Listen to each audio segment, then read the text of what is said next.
කොහොමද ඉතින් ඔයගොල්ලෝ ඔක්කොම හොඳින් ඉන්නවා කියලා මම හිතනවා. ඒ වගේම ඔයගොල්ලෝ ඔක්කොම live beyond the lectures YouTube channel එකට සාදරයෙන් පේනවා. Right.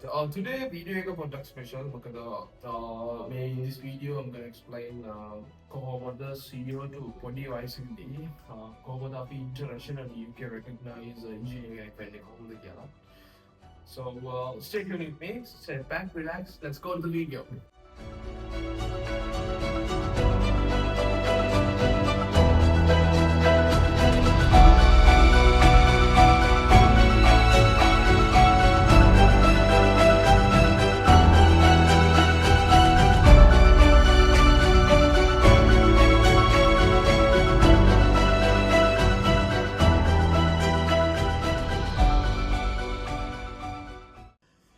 ඉතින් ළමයි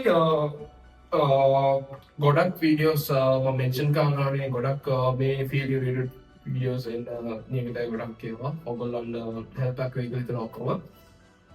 අද වීඩියෝ එකේ මම කතා කරන්න යන්නේ කොහොමද young age එකේදී කොහොමද professional international recognized engineer කෙනෙක් වෙන්නේ කියලා. Right. එතකොට මම මේ දැන් කතා කරන්නේ to be honest age 16 to 24 25 වගේ කට්ටියද මොකද මේ කාලේ තමයි සාමාන්‍යයෙන් අපි ලයිෆ් එකේ decisions ගන්න කාලේ. ඒතකොට මේ කාලේ අපි හරියට අපි match එක play කරොත් අපේ ඉස්සර අනාගතේම හරියනවා. ඒක නිසා අපි දැන් හරියට decision එක ගන්නවා. So මම ඔයගොල්ලන්ට explain කරන්නේ කොහොමද මේ process එකට අපි එන්න වෙන්නේ කොහොමද අපි if you would like to become an engineer කොහොමද මේ path එකට අපි ලේසියෙන්ම professional recognized path එකට set වෙන්නේ right අපි දැන් මුලින්ම කියන්න ඕනේ අපේ නංගිලා මල්ලිලා ළමයි ගොඩක් අනිත් countries එක compare කරද්දී more talented Sri Lankan students ලා කියන්නේ මාර IQ එකක් තියෙන්නේ ගැන කතා කරන්න දෙයක් නැහැ ඒගොල්ලෝ මාර talented. එතකොට දැන් මොකද මට experience එක දිලා මම සාමාන්‍යයෙන් හැම රටක ගිය කියන්නේ සාමාන්‍යයෙන් Asian ගොඩක් countries වල European ගොඩක් countries students එක්ක මම වැඩ කරලා තියෙනවා. ඒතකොට මම දන්නවා Sri Lankan students වල තියෙන තරම් ඒගොල්ලන්ට Sri Lankan students like the hell and not bad. මොකද Sri Lankan students ලා කියන්නේ මොකද වන්දක් ඒගොල්ලෝ unbeatable අපිට ඒක පිළිගන්න වෙනවා. Right. So as I mentioned, I'll be grade 11. Lankavi grade 11 වෙනකම් ගණගෙන OLS කරගන්නවා. OLS කරගන්න පස්සේ engineering this video is specifically for engineering students, okay? Specially for engineering students. එතකොට අපි 16 වලින් OLS කරගන්නවා. අපි බලනවා මොනවද කරන්න ඕනේ. එතකොට දැන් normally කියන pathways දෙකක් තියෙනවා engineering එකේ. Normally international recognized මම කියන්නේ ශ්‍රී ලංකාවේ ඒ පැත්ත ගන්න අපි ඉගෙනගෙන ALS කරලා අපිට ඒ පැත්තෙන් යන්න පුළුවන් but මම මේ කියන්නේ thinking out of the box ඔයගොල්ලෝ you know what I mean right මම මේ කියන්නේ මට වැඩිය අර අනිත් අය හිතනට වැඩිය වෙනම level එකකින් හිතලා කොහොමද අපි අපේ goal එකට ඉක්මනට යන්නේ කියලා. ඉක්මනට හරියට ප්‍රොෆෙෂනල් විදිහට කොහොමද යන්නේ කියලා. අපි ලයිෆ් එකේ එක දවසක්වත් එක සෙකන්ඩයක්වත් විනාශ කරගන්න බෑ. right. එතකොට අපි දැන් all secure කරලා පස්සේ අපිට එන option එකක් foundation කරන්න පුළුවන්. London ALS කරන්න පුළුවන්. මට local ALS කරන්න පුළුවන්. So ඔය තුන තමයි එන්නේ. කට්ටිය ඔය pathways තුනෙන් තමයි යන්නේ. එතකොට පළවෙනි එක තමයි අපිට HND foundation එක කරලා HND එක කරලා degree complete කරන්න පුළුවන්. එහෙම නැත්නම් London ALS කරන්න පුළුවන්. local ALS වඩා එච්චර කල් යන්නේ නැහැ ඒක කරන්න. ඊට අමතරව අපිට local ALS කරනවා. එතකොට මම local ALS ගැන මෙතන කතා කරන්නේ නැහැ. ඒ path එක හොඳයි professional path එකක් පොඩ්ඩක් time වෙනවා but ඒක හොඳයි. ඒගොල්ලෝ ඒ පැත්තට යන්න. මම අද කතා කරන්නේ first two pathways ගැන. පළවෙනි එකයි දෙවෙනි එකයි. right let's go. right ළමයි. පළවෙනි path එක තමයි අපි foundation කරන එක. අපි okay. දැන් අපි foundation path එකේ ගියවම foundation pathway එකේ තියෙනවා අපිට ලංකාවේ කරන්න පුළුවන් ලංකාවේ private universities තියෙනවා. ඒ වගේම අපිට foundation දාලා පිටරටකට යන්න පුළුවන්. එතකොට මේ දෙකේ එතකොට මේ path එකේ foundation path එකේ අපි පිටරටකට ගියොත් අපි ඉස්සරහම ලංකාව ගැන කතා කරමු. ලංකාවේ foundation කරොත් සාමාන්‍ය එක රෙකග්නයිස් මම දන්නේ මම දන්න ගොඩක් ඒ පිළිබඳව. එතකොට ලංකාවේ ෆවුන්ඩේෂන් එකක් කරපුවාම මේක ඒ ලංකාවේ ප්‍රයිවට් ඉමේකට ඒක ටැලි වෙන තමයි ඒගොල්ලෝ හදන්නේ සාමාන්‍ය කියන්නේ. ඒගොල්ලන්ගේ නෙක්ස්ට් ප්‍රොසෙස් එකට ඒගොල්ලන්ගේ HND තියෙනවා. ඒක නැත්තම් මේ ෆස්ට් ඉයර් ඉන්ටර්නෙට් එහෙම තමයි හදන්නේ. මම කැම්පස් විසිට් කරන්නේ නැහැ. සෝ ඒක සාමාන්‍ය ඒක තමයි ඒක හදන්නේ. එතකොට අපි ඉන්ටර්නැෂනලි ගත්තාම ඒක යුනි එකත් එක්ක ඩිපෙන්ඩ් වෙනවා. ඉන්ටර්නැෂනලි වෙන කන්ට්‍රි එකක ගත්තාම ෆවුන්ඩේෂන් එක ඒගොල්ලන්ගේ ඩිග්‍රී එකේ රික්වයර්මන්ට්ස් වලට අනුව තමයි ඒගොල්ලෝ ෆවුන්ඩේෂන් එක ඩිසයින් කරන්නේ පොඩි ඩිසයින්. එතකොට දැන් අපි ලංකාව එක ගත්තාම ඒ පාර්ට් එක ගිහිල්ලා ෆවුන්ඩේෂන් ඉවර කරලා HND එක කරලා අපිට ටොප් අප් කියලා ඔප්ෂන් එකක් තියෙනවා ලංකාවේ. එතකොට ටොප් අප් ඔප්ෂන් එකක් කරලා ඉන්ජිනියර් කෙනෙක් වෙන්න පුළුවන්. හරි. එතකොට උතර පොඩි ඩවුට්ස් ටිකක් තියෙනවා ඒක මෙන්ෂන් කරන්න. ඔන්න ඔක තමයි පාත් එක. එතකොට එහෙම කරලා සමහරකට එහෙම කරලා ලංකාවෙම ඉන්ඩස්ට්‍රි එක ගිහලා වැඩ කරන්න පුළුවන්. ඒක ප්‍රශ්නයක් නෑ. ඒක පාත් එකේ තියෙනවා. බට් අපි ඉන්ටර්නැෂනලි ගත්තාම එහෙම අපුවාම මේ HND පළවෙනි ෆස්ට් එක කියන්නේ HNC දෙවෙනි එක HND ඊළඟ තමයි normal ඊට පස්සේ තමයි ඩිග්‍රී එක ප්‍රොසෙස් එක යනවා ඉන්ඩිකේටර් ලෙවල්ස් වගේ ඒක යනවා එහෙම. එතකොට අපි abroad ගත්තාම ඉන්ටර්නැෂනල් ගත්තාම අපි OLs වලින් පස්සේ එනවා ෆොරින් කන්ට්‍රි එක. ආවට පස්සේ මේගොල්ලන්ගේ ෆවුන්ඩේෂන් ප්‍රෝග්‍රෑම් එක කරලා අපි ඒගොල්ලන්ගේ ඉන්ජිනියරින් ඩිග්‍රී එකට එලිමෙන්ට් ආයෙත් first year second year third year fourth year 3 year degrees තියෙනවා. මම එකක් මෙන්ෂන් කරන්න ඕනේ. මම ඒක ස්ටාර්ට් මෙන්ෂන් කරනවා කොහොමද ඉන්ජිනියරින් ඩිග්‍රීස් ඩිෆරන්ස් එක මොකක්ද මේ කියලා. රයිට්. අපි දැන් as I mentioned දැන් ශ්‍රී ලංකන් එක ගත්තාම ශ්‍රී ලංකන් එකේ අපි දැන් මේ විදිහට කරගෙන යන්නේ පාත් වෙන්නේ අපිට හම්බෙනවා HND ද ෆවුන්ඩේෂන් අපි ඉවර කරලා HND කරගෙන පස්සේ අපිට ජොබ් එකකට ඇප්ලයි ඉන්ජිනියර් දෙකලා ටොප් අප් කියන ප්‍රෝග්‍රෑම් එකක් තියෙනවා ඒක කරන්න පුළුවන්. එතකොට ළමයි දැන් ඔතන තියෙන මට මම පර්සනල් එක්ස්පීරියන්ස් කරන ප්‍රශ්නේ මම දන්නේ නැහැ තව වෙන ඔප්ෂන්ස් තියෙනවා කියලා බට් මම පර්සනල් එක්ස්පීරියන්ස් කරලා තමයි සාමාන්‍යයෙන් අපිට ඒ වගේ කරලා ලංකාවේ ජොබ් එකක් කරන්න ඕකේ. තව ඒ වගේ කරලා ටොප් අප් එකක් කරලා පිටරට මාස්ටර්ස් ප්‍රෝග්‍රෑම් එකක් කරලා ඇක්‍රෙඩිටඩ් ඒගොල්ලෝ කන්සිඩර් කරනවා. බට් ඒගොල්ලන්ගේ UK වගේ කන්ට්‍රි එක අපි ඩිග්‍රී විතර ජොබ් එක කරනවා first okay as a fresher. අපිට ඒගොල්ලෝ බලනවා ඩිග්‍රී එකේ ඇක්‍රෙඩිටේෂන් එක බලනවා. ඊට පස්සේ ඩිග්‍රී එකේ බලනවා ගලන් ඩිග්‍රී ක්ලාස් එක බලනවා. දැන් ඒ ඩිග්‍රී එකේ ස්පෙෂලි අර ඒගොල්ලන්ට කවර් වෙන මොඩියුල්ස් වගේ තියෙන ඒවා කවර් වෙනවා බලනවා. එතකොට ඔය තුන මේගොල්ලෝ හොඳටම බලනවා. ඒ කියන්නේ ඒගොල්ලන්ගේ මෙහෙම පොයින්ට්ස් බේස් සිස්ටම් එක කියන්නේ සාමාන්‍ය මොඩියුල් එකක ඩිපෙන්ඩ්ස් යුනිවර්සිටි කොහොමද 20 points 15 points වගේ ඒකට ගන්න තමයි. එතකොට ඒවා එකත් එක්ක ටැලි වෙනවා කියලා බලනවා. එතකොට ඔබ ප්‍රශ්න තියෙනවා ටොප් අප් ප්‍රෝග්‍රෑම් එකේ. එතකොට සමහර ඔය පාත් එකේ ඔහොම ගිහිල්ලා HND එක ලංකාවේ කරලා සමහර ටොප් අප් එකකට UK එනවා.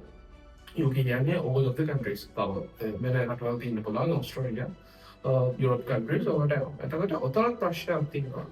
අපි ගිය කොහොම සාමාන්‍යයෙන් ෆයිනල් එක තමයි ටොප් අප් එක කියන්නේ. ෆයිනල් එකට ආවට පස්සේ අපි ඔය පොඩි කාලේ ඇතුළත සාමාන්‍ය මාස්ටර්ස් ප්‍රෝග්‍රෑම් එකක් කරනවා. around කොහොමත් 18 months වගේ යනවා. කියලා ස්ටඩි එක 18 months යන නැහැ UK වල වගේ. නම් ඒත් අර අපේ graduation එක time එක 18 months around 18 months වගේ යනවා. එතකොට top up program එකකදී එච්චර අපිට visa එකක් වදින්නේ නැහැ. සාමාන්‍යයෙන් වදින්නේ maximum 10 to 10 වදින්නේ නැහැ. it depends on සමහරෙකුට ඊට වඩා වැඩි වදින්න පුළුවන්.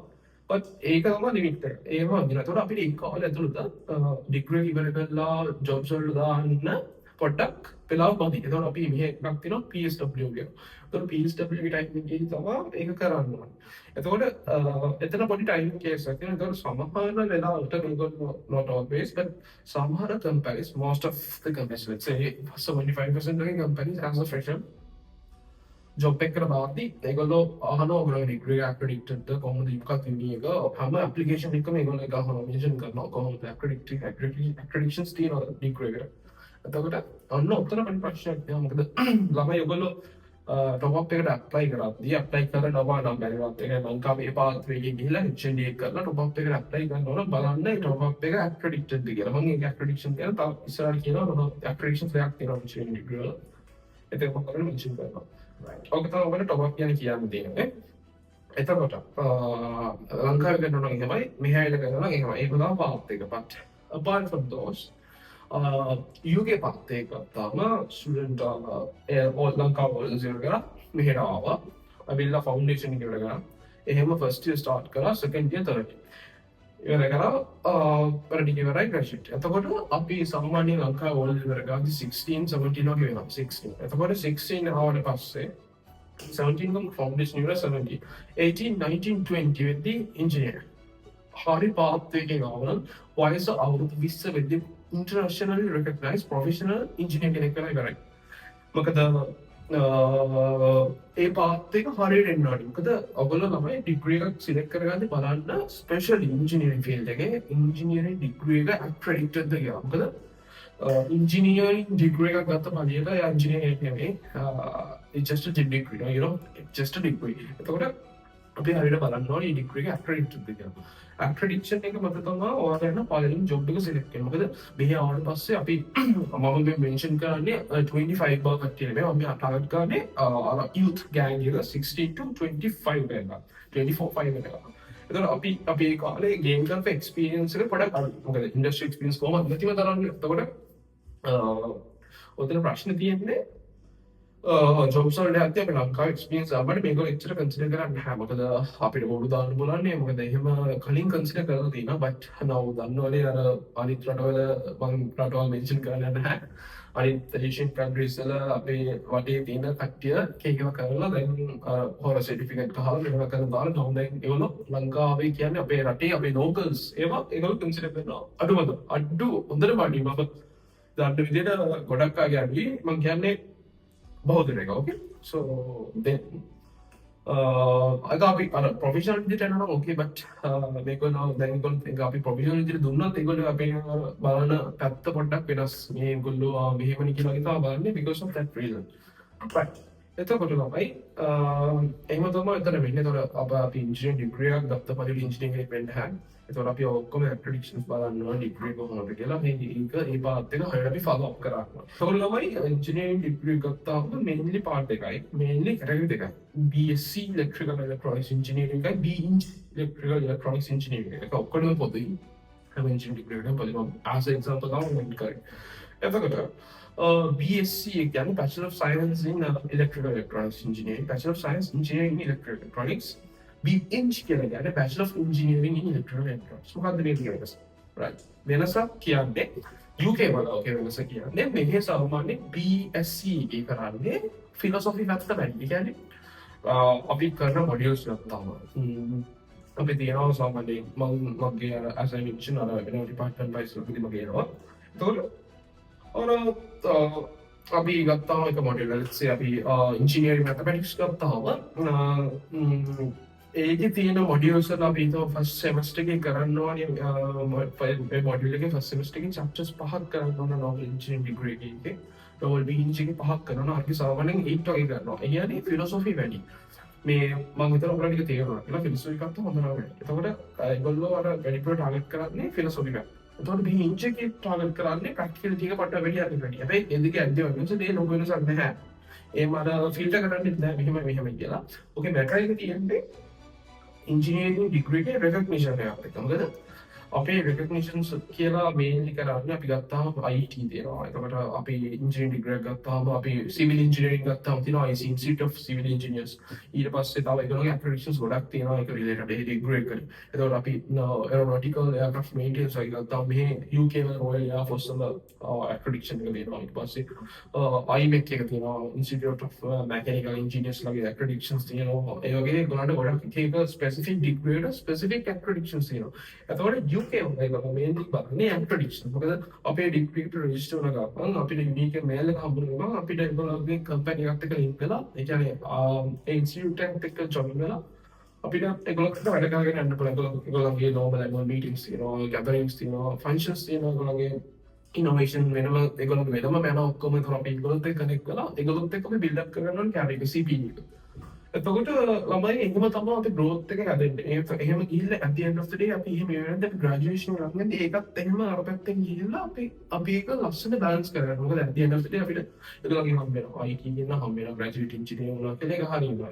ඒක හරියට හම්බ වෙනස අපිට ගත්තාම incorporated engineer, chartered engineer එහෙම යන්න කරත් අපි experience එක gain කරපු මේවා අපි mention කළා අපි CPD එක ලස්සන හදාගත්තාම ඒ විදිහට අපිට ඒක ස්ටෙප් එක යන්න ඕනේ. එහෙම වුණාම තමයි අපි ප්‍රොෆෙෂනල් ඉන්ජිනියර් කෙනෙක් වෙන්නේ. ඔයගොල්ලෝ අර ගොඩක් කාලෙට තිබ්බ ප්‍රශ්නයක් කොහොමද මොකද අපි ඉන්ජිනියරින් ඩිග්‍රී එකක් ඉවර කරපු ගමන් ඉන්ජිනියර් වෙන්න අපිට එක්ස්පීරියන්ස් ඕනේ. අපි ප්‍රොෆෙෂනල් පාත් එකක ඉන්න ඕනේ. අනෝම තමයි ඔය බීන්ච් කතාවයි BSc කතාවයි තියෙන්නේ. මෙහි ඔය බීන්ච් එකයි BSc එකයි දෙකම යනවා. එතකොට ඔක ඇක්‍රෙඩිටේෂන්ස් දෙකක් තියෙනවා. වොෂින්ටන් අකෝඩ් ඇක්‍රෙඩිටේෂන් එකයි සිඩ්නි අකෝඩ් ඇක්‍රෙඩිටේෂන් එකයි. එතකොට මම දැක්කම මගේ ඩිග්‍රී එකේ මම කරේ BSc ඉලෙක්ට්‍රිකල් ඉලෙක්ට්‍රොනික්ස් ඉන්ජිනියරින්. එතකොට ඒක වොෂින්ටන් අකෝඩ් ඇක්‍රෙඩිටේට් මම කරපු එක. එතකොට මෙහි බීන්ච් එකක් තියෙනවා වොෂින්ටන් අකෝඩ් ඇක්‍රෙඩිටේට් සිඩ්නි අකෝඩ් ඇක්‍රෙඩිටේට් කියලා තියෙනවා. එම ඒ කියන්නේ ඒගොල්ලන්ගේ අර ඒ බීන්ච් එකට BSc කියලා බලන්නේ ඒගොල්ලන්ගේ අර ඕනේ මොඩියුල්ස් ටික ඒ ටික කව වෙනවා නම් ඒගොල්ලෝ රෙකග්නිෂන් එක දෙනවා ගන්න. එතකොට ඔය දැන් උදේ තියෙන ප්‍රශ්නේ තමයි ලංකාවේ අපි කරද්දී ප්‍රයිවට් යුනිවර්සිටිස් වල සම්බන්ධයෙන් කරද්දී ඒකේ පොඩි කේස් එකක් තියෙනවා. ඒක ලංකාවේ එහෙම බලපන්න එහෙම කේස් එකෙන් ප්‍රශ්නයක් නැහැ. මේගොල්ලන්ට මෙහෙට ඇප්ලයි කරද්දී අපි මෙහෙට ෆර්දර් ස්ටඩීස් වල ඇප්ලයි කරද්දී කිසි ප්‍රශ්නයක් නැහැ. අපි මෙහි ජොබ් එක ඇප්ලයි කරද්දී ඒගොල්ලෝ බලනවා අපි එක්ස්පීරියන්ස් ගත්තා let's say අපිට at least 5 years experience on that time ඒගොල්ලෝ අනිවාර්යෙන් කන්සිඩර් කරනවා ඔයාලගේ ඩිග්‍රී එකේ මේක ඇක්‍රෙඩිටේෂන්ස් ඔයාලගේ ඩිග්‍රී ක්ලාස් එකේ ටික පොඩ්ඩක් ඒගොල්ලෝ කන්සිඩර් කරනවා. So ඕක තමයි මෙන්න තමයි මට කියන්න තියෙන ඉන්ජිනියරින් ඩිග්‍රීස් ගැන පාත් එක. එතකොට how to become an engineer. ඕක තමයි අපි ප්‍රොෆෙෂනල් පාත් එක just nothing else. ඔච්චරයි පාත් එක. කලින් අඩ්වයිසින් කියන්නේ තමන්ගේ පොඩි කාලෙම හරි ඩිසිෂන් එක අරගෙන ඉන්ජිනියර් කෙනෙක් වෙන්න ඕන පැෂන් එක ඉන්ජිනියර් කෙනෙක් වෙන්න ඕනේ. ඕක තමයි ළමයි පාත් එක. මම හිතනවා ඔයගොල්ලන්ට මම කියුක තේරුණා කියලා. මොකද මම රිසර්ච් කරද්දී මට කියන්න කවුරුත් හිටියේ නැහැ. මොකද එක එක ඒවා තියෙනවා BSc BEng කියලා තියෙනවා. ඒකට තව සමහර ඒවා අවුරුදු 3යි සමහර ඒවා 4යි. මොකද්ද මේ සමහර ඒවා රෙකග්නිෂන් නැහැ. සමහර ඒවා තියෙනවා සමහර ඩිග්‍රීස් වල BSc විතරයි තියෙන්නේ. සමහර ඒවා BEng විතරයි ජොබ් ඇප්ලිකේෂන් වල ඉල්ලලා තියෙන්නේ. මොකද්ද මේ? So ඕවට තිබ්බ ප්‍රශ්න ළමයි. එතකොට මට කියන්නේ UK වල එහෙම කෙස්සක් නැහැ BEng කියලා. එතකොට BSc කරපු කට්ටිය ගොඩක් මම දැක්කා තියෙන විදියට මාස්ටර්ස් කළා PhD කළා ඒ පැත්තට යන්න ඒගොල්ලෝ අවශ්‍යයි. මොකද ඒ පැත්තෙන් තමයි අර ෆිලොසොෆි ඇහි ඒ පැත්තෙන් ඒගොල්ලෝ ගේන් කරගන්න නොලෙජ් එක ගේන් කරගෙන ඒ පැත්තේ ඒගොල්ලෝ එතකොට BEng කරන කට්ටිය මේ පැත්තේ කරන කිසි ප්‍රශ්නයක් නැහැ. BSc කරන කට්ටිය තව පැත්තේ යනවා. එහෙම කිසි ප්‍රශ්නයක් නැහැ. මෙහි අර සාමාන්‍යයෙන් ඉන්ජිනියරින් ඩිග්‍රී එකක් ගත්තාම ඒක ජස්ට් අර මේකක් විතරයි කියලා දෙන්නේ. ඒක නිසා ඔයගොල්ලෝ ඒක බය වෙන්න එපා. අර මුලදී මම කියපු එක පොඩ්ඩක් කන්සිඩර් කරලා බලන්න HND ප්‍රෝග්‍රෑම් එකයි টොප් අප් එකයි. මොකද මම දන්න ඔක්කොගෙම අහල් තමයි මේක කරේ. මොකද টොප් අප් එක කට්ටිය ඉන්නවා, ඩිග්‍රී එක සම්පූර්ණ කරපු කට්ටිය ඉන්නවා, টොප් අප් එක කරලා මාස්ටර් එකට ආපු කට්ටිය ඉන්නවා. ඒ වගේම HND එක කරලා මාස්ටර් එකට ආපු කට්ටියක් ඉන්නවාමයි. ඒගොල්ලන්ගේ එක්ස්පීරියන්ස් පෙන්නලා. මොකද මේ UK කියන්නේ පොඩ්ඩක් ඕපන් කන්ට්‍රි එකක්. කියන්නේ අපිට අපේ එක්ස්පීරියන්ස් ඔක්කොම පෙන්නලා ස්ටඩීස් වලට මේගොල්ලෝ ඉන්න අපිට ඔපචුනිටි එක හදලා දෙනවා. බට් එතනින් එහාට ඩිසයිඩ් කරන්න ඕනේ. මොකද ආවට පස්සේ හරියට මැච් එකක් ප්ලේ කරන්න පුළුවන් විදියට තමයි ඔයගොල්ලෝ ප්ලෑන් එක හදාගෙන ඉන්න ඕනේ. ආවට පස්සේ ගේම් එකක් ප්ලේ කරනවා. ආවට පස්සේ අපි බලමු කියන හිතලා ඉන්න එපා. මොකද දැන් තරගෙ වැඩි. ඒනොට ජොබ් හරියට තමන් ෆෝකස් කරලා හිටියොත් හරියට බිලීව් කරලා තමන්ගේ ගෝල් එකට හරියට ෆෝකස් කරලා හිටියොත් ඔයගොල්ලන්ට බැරි නැහැ. ඔයගොල්ලන්ට බැරි නෑ. මේක it's not rocket science. මේක කිසි දෙයකට බය වෙන්න නැහැ. right now ඔය ටික තමයි මට මෙන්ෂන් කරන්න ඕනේ. කොහොමද ඉන්ජිනියරින් ඩිග්‍රී එකක් කරනවා කියන්නේ ලේසි නැහැ නේද? ඉන්ජිනියරින් එකක් ලෝකෙට බිහි කරනවා කියන්නේ ලේසි දෙයක් නෙමෙයි. මොකද අපි ලංකාවේ ඉඳලා ඩිග්‍රී එකක් කරනවා මේ ඉන්ජිනියරින් ඩිග්‍රී එකක් කියන්නේ සාමාන්‍යයෙන් පොඩ්ඩක් හොඳටම ස්පෙන්ඩ් කරන ටයිම් එක ලේසි නැහැ. මොකද ඉන්ජිනියරින් එකක් ලේසි නැහැ. ඒක නිසා ලංකාවගේ අපි ගෙදර නෙමෙයි ඉන්නේ. අපිට වෙන කිසිම බරක් නැහැ. මේ ඉගෙන ගන්න විතරක් තියෙන එහෙම නැහැ. මේ ඇවිල්ලා අපි බිල් ගෙවන්න ඕනේ, රෙන්ට් එක පේ කරන්න ඕනේ. අපි වෙහිකල් එකක් තියෙනවා, රෝඩ් ටැක්ස් තියෙනවා, then vehicle insurance තියෙනවා. මේවා ගැන බලන්න ඕනේ. කාර්ගේ මේන්ටෙනන්ස් වැඩ තියෙනවා. ඊට පස්සේ වටෙන් අපි පාර්ට් ටයිම් ස්ට්‍රෙස් එක තියෙනවා. ඒකවල අපි ෆෝස් කරලා එතන ස්ට්‍රෙස් එක තියෙනවා. then අපේ බැංකින් වැඩ අපේ එදිනදා ලයිෆ් එකේ මොන චැලෙන්ජස් ඔය ඔක්කොම දිනනවා. ඒකට තමයි ඒ ලීසි නැහැ. ඔය ඔක්කොම අල්ලගෙන තමයි අපි ස්ටඩි එක කරනවා මේන් ෆෝකස් එක ස්ටඩි එකට දෙනවා. අපි අත්තර මේ කිව්වොත් නිදාගන්න ටයිම් එකක් නැතිව තරම් සාමාන්‍යයෙන් මම නම් සාමාන්‍යයෙන් උපරිම නිදාගන්නේ පැය 3:00මාරක් වගේ තමයි නිදාගන්නේ. උදේ 6 ඉඳලා සාමාන්‍යයෙන් 9 වගේ වෙනකන් නිදාගන්න ලෙක්චර්ස් නැති දවසට එහෙම නැති වුණාම 3 ඉඳලා 6 වගේ නිකන් ඒ වගේ තමයි නිදාගන්නේ. මොකද අපිට මට ටයිම් එක නැහැ මැනේජ් කරන්න. ලොකු මැච් එකක් ප්ලේ කරන්නේ ඔයගොල්ලන්ට අර අපි දැන් මෙහෙම ඉඳලා කිව්වට තේරෙන්නේ ඒකට බහැලම බලන්න ඕනේ කොහොමද කියලා. මොකද easier said than done as I mentioned. ඒක ලේසි නැහැ. but බැරි නැහැ. අපේ ලංකාවේ මිනිස්සුන්ට මේව නැති. මොකද ලංකාවේ මිනිස්සු කියන්නේ මාර IQ එකක් තියෙන මාර knowledgeable මිනිස්සුන්ට මාර තරගෙන හැකියාවක් තියෙන. මොකද මම දන්නවා දැන් මේ මාර ඒගොල්ලෝ ඇවිල්ලා not only boys okay boys ලාට නෙමෙයි girls ලාට මේ මැච් එක විදිහට ප්ලේ කරනවා. දර්ස්ලත් මේ විදිහට මේක ප්ලේ කරනවා. ඒතකොට හිතන්න ඒගොල්ලෝ කොහොමද මේකත් ප්ලේ කරන්නේ කියලා. අපිට ඒතකොට කොහොම ගොඩක් කට්ටිය ශ්‍රී ලංකන් නොබේෂන් කට්ටිය තමයි. ඒ අතරින් ශ්‍රී ලංකන් කට්ටිය ස්පෙෂලායිස් මොකද ඒගොල්ලොන්ට මාර අර ඉවසීමේ හැකියාවක් දැරීමේ හැකියාවක් තියෙන. මගේ නෝටිස් කරලා තියෙනවා. අනිත් ඉන්ටර්නැෂනල් පීපල් එක්ක මූව් වෙනවා. ඒතකොට මට ඒක හොඳට ෆේල් කරලා තියෙනවා. Right, so it is now my mention කරන්න තියෙන්නේ. That's the process 0 to 100 how to become an engineer. ඒක තමයි කියන්න තියෙන්නේ. ඔච්චරයි nothing else. ඔයාලට මොනවද ප්‍රොබ්ලම් එකක් තියෙනවා නම් අනිවාර්යෙන්ම මට මෙසේජ් එකක් දාන්න කමෙන්ට් එකක් කරන්න. right ඊළඟ වීඩියෝස් වලින් ගැන මම හිතන්නේ දෙන්න ඊළඟ වීඩියෝස් ඉස්සරහ නියමිතයි aeronautical engineer කෙනෙක් කොහොමද ඉන්නේ foundation ඉඳලම ඊට පස්සේ civil engineer කෙනෙක් වෙන්නේ කොහොමද aerospace engineer කෙනෙක් වෙන්නේ කොහොමද ඊට පස්සේ aeronautical engineer කෙනෙක් වෙන්නේ කොහොමද ඔය ටික තමයි ඊළඟට ගේම් හිතන් ඉන්නේ මම. ඒ වගේම ඊට අමතරව part time life එකයි අනිත් මිනිස්සුන් කරලා තියෙයි අපි මේ ආවට පස්සේ කරන්න ඕන වැඩ ටිකක් තියෙනවා. ඒ ටික ගැන වීඩියෝස් එකක් ගේන්න බලාපොරොත්තු වෙනවා. එහෙනම් මම අදට මම වීඩියෝ එක නවත්තනවා. ඔයගොල්ලෝ මොනවද ප්‍රශ්න තියෙනවා කමෙන්ට් කරන්න මැසේජ් එකක් දාන්න. I'm always free happy to help you. Feel free. ඔය තමයි ඉතින් අපි එහෙනම් ඊළඟ වීඩියෝ එකේදී හම්බෙමු. ඔයගොල්ලෝ හැමෝටම ජය වේවා.